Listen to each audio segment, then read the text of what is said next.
અમારી એક જ નાઈટ એવી છે કે જેની પ્રચારની કઈ જરૂર નથી. માણસો રેઢા નાઈટમાં પડે. તમને વિચાર આવતો હોય કે મારી દીકરી એવી કઈ નાઈટ હશે કે જે રેઢા માણસો પડે? એને બાવા કહેવાય. અમુક બાવા કે અમુક સાધુ કે. તમે ધંધામાં ધ્યાન ના દો અને રોડે ચડો એટલે એને બાવા કહે. અને ધીરે ધીરે નાઈટમાં વધારો થાય.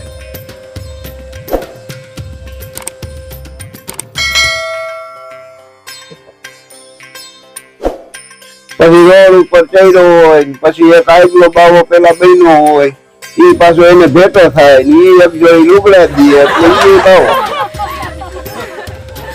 પછી આ બાવાની ખબર ક્યારે પડે કે જયારે 5 પૈસા થાય અને મોબાઈલ નો સિમ કાર્ડ કઢાવવા જાય ત્યાં ખબર પડે કે ભીખુગીરી નહીં, આ તો ભીખાભાઈ.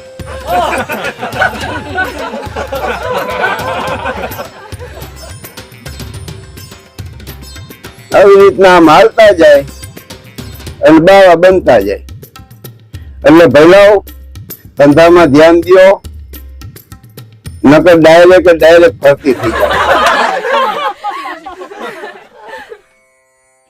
પછી રોડ ઉપર જતો હોય મારા જેવા કોઈ પૂછે કે બાપુ કઈ બાજુ, તો કે આમણી કો થી આવ્યા છે ને આમણી કો જાય છે.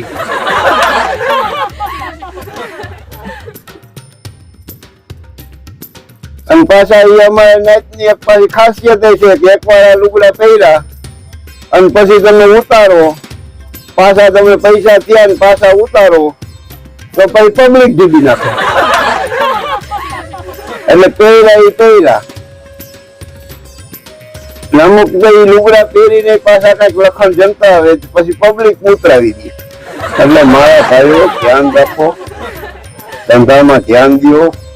રેડી અમારી નાઈટમાં ભરતી થવાનું ના કરો.